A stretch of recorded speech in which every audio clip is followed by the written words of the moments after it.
Hi guys, I hope you're well. Today I'm going to film a little bit of a different video from what I normally film, and it's going to be a swatching video. Now these are some of my favourite videos to watch because they give you an idea of what the product is really like, the colours and the textures on the skin rather than just seeing flat photos. So I'm really excited to film this video, and I'm especially excited to film this video because I'm going to be filming swatches from the Jaclyn Hill Morphe palette.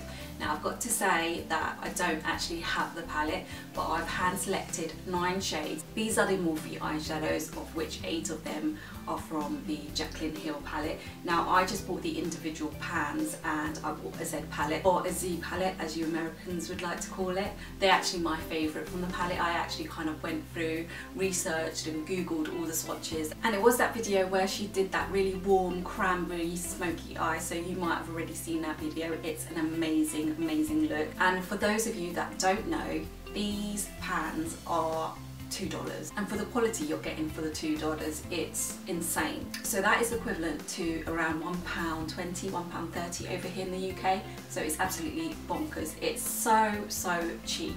So I'm going to go through and swatch them and just sit back and watch, I guess. So the first shade in the palette is the lightest shade, and it's called Glisten, and it's the shade ES54, and Morphe describes it as a peachy gold with shimmer, and it's a luster finish. The texture of this is so silky.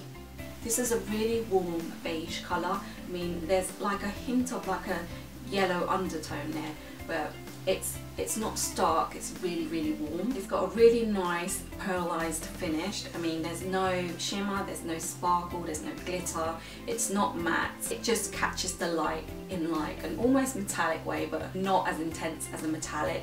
I guess that's what they mean by a luster finish, and it blends incredibly well.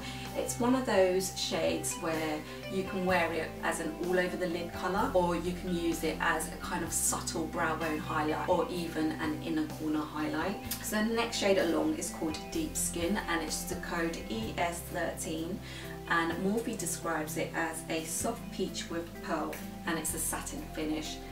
Now compared to Glisten, it isn't as smooth in texture, but it doesn't feel rough or anything. And this is a really warm mid-tone brown. There's a lot of orange to it, but it's still very much a brown shade, and this would make a really nice transition shade, or even a really subtle crease shade. I mean, it swatches on the skin so beautifully. And although it says it's a satin finish, I think it looks more like a matte. It's a really pretty shade, and like I said, it will work well as a transition shade or even in the crease. Now the next shade along, I'd say, is one shade darker than Deep Skin, and it's called Caramelized, and it's the shade ES15, and Morphe describes it as a golden orange with brown, and it's a matte finish. Now in comparison with the shade we previously swatched, I feel like the texture is quite similar, and even the finish is quite similar, although one is a satin and one is a matte. And this is definitely one shade darker than the previous shade, but it has a little less warmth to it. It's still very warm, but it isn't as intense as the second shade we just swatched. And again, that blends really beautifully as well. And there's no chalkiness, there's no powderiness about the shadow, so that's a really nice one. I mean, that would work great as a creased shade. Now moving on to the second row, the first shade here is called Caffe Macchiato, and it's the code ES56, and Morphe describes it as a peachy brown with shimmer, and it's a velvet finish.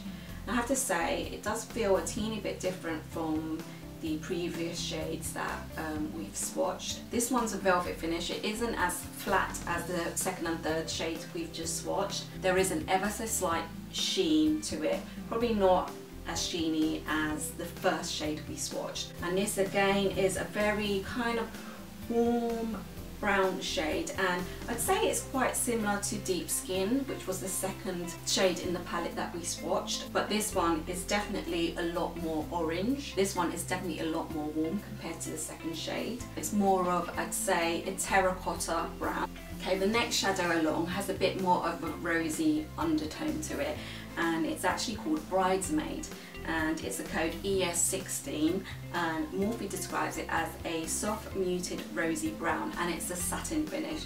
So it's the same finish as this second shade, which was Deep Skin, and I'd say it feels kind of similar as well. And this one definitely has a muted rosy undertone to it. It's got a little bit of plum to it as well, and I can see why it's called Bridesmaid, because it's very much a kind of bridal shade. I mean, the bride could wear this shade as well, but it's a very romantic shade, and it would make a really beautiful, subtle smoky eye on a bride. So you use this in the crease instead of like a medium tone brown, and it's just that hint of pinky plum to it that makes it kind of really pretty and romantic.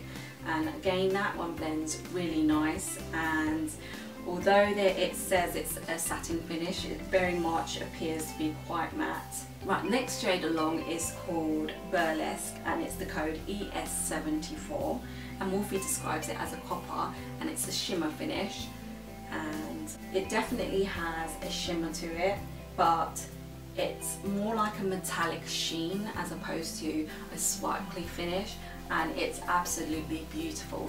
It's a copper, but there's a lot of brown to it, so it's really wearable. It's just a beautiful shade. This would really suit you if you had light green eyes, but it would work well with brown eyes as well. It blends really, really well. Okay, moving on to the last row now, and the first shade we have is called Deep Cocoa, and it's the code ES24, and Morphe describes it as an intense reddish brown, and it's a matte finish. It is definitely a matte finish, you can very much see that from the pan, and it's very pigmented. It's a very, very dark brown, but there is definitely a plummy undertone to it. This would actually go really well with the shade Bridesmaid, because it's kind of in the same family, but probably 10 times more darker. Although it's a matte, like some of the other matte shades we've already swatched, it doesn't go on as consistent. You need to kind of build the colour up, because it does go on a little bit patchy and not as smooth as the shade Caramelized, which is also matte, but that's the downside to it. That one's a little bit patchy. And the next colour along is called Secretive, and it's the code ES71, and Morphe describes it as a deep maroon red, and it's a matte finish. This one goes on more consistent than Deep Cocoa. It doesn't go on as patchy. It actually goes on really, really well. Definitely blends a lot better than Deep Cocoa. It is pretty much what Morphe describes it. It's a very deep maroony red. Even though it's a red, it's a very wearable kind of red, and that would look really great in a warm smoky eye, just to kind of intensify the crease. And then finally we've got Gravity, which is the code ES23, and Morphe describes it as a burgundy plum with shimmer, and they describe it as a velvet finish. And this one is a bit more of a true purple shade, and it's got really subtle specks of gold shimmer running through it, but it's hardly transferable. You can't really notice it. Unless you're really up close, you can't really notice it. Although it does give the impression of a slight duochrome effect to it, and that's the only one that isn't in the Jaclyn Hill Morphe palette. The first 8 are. They're definitely worth the $2. I mean, in fact, they could charge double. They're not as good as Makeup Geek eyeshadows, which is $6, $5.99, but they're definitely worth more than the $2 they charge. In terms of the quality, I think some of them apply better than the others, especially the matte shades. The darker matte shade, Deep Cocoa, seems to be a little bit patchy and inconsistent, so you'd really have to kind of build it up gradually.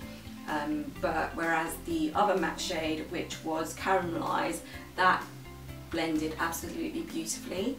In terms of the difference between the satin and matte, I don't feel like there's much of a difference. They actually feel the same and they look the same from the finish of them. The luster finish, which I only have one of, which is Glisten, that is really, really dreamy. That's more of a pearlescent finish. Overall, I think most of them are really pigmented and they blend quite easily. I didn't feel that there was powderiness. The only shadow I felt was a bit of a letdown was the darkest shade, but otherwise all the other shades applied rather consistently on the eyes, and they blend really well. And I actually really want to order some more shades now. This is a lot more cheaper if you buy it in the States. I had to ship it over to the UK, so obviously there was a shipping fee, which is quite large, but still not too expensive for what you're getting. And obviously I had to buy the separate Z palette as well, or Z palette, because I was kind of hesitant about how good they were for the price that you're paying, but having seen a lot of YouTubers rave about, you know, how good they were, you know, they can't be lying. I just had to give it a go. I hope you've enjoyed watching this video, and give me a thumbs up if you've enjoyed it and you want more of this kind of video. Obviously subscribe if you haven't done so already, and take care, and I'll see you in my next video. Bye. I'm just a little bit obsessed with warm colours right now, and for that reason I have bought some eyeshadows from Makeup Geek, and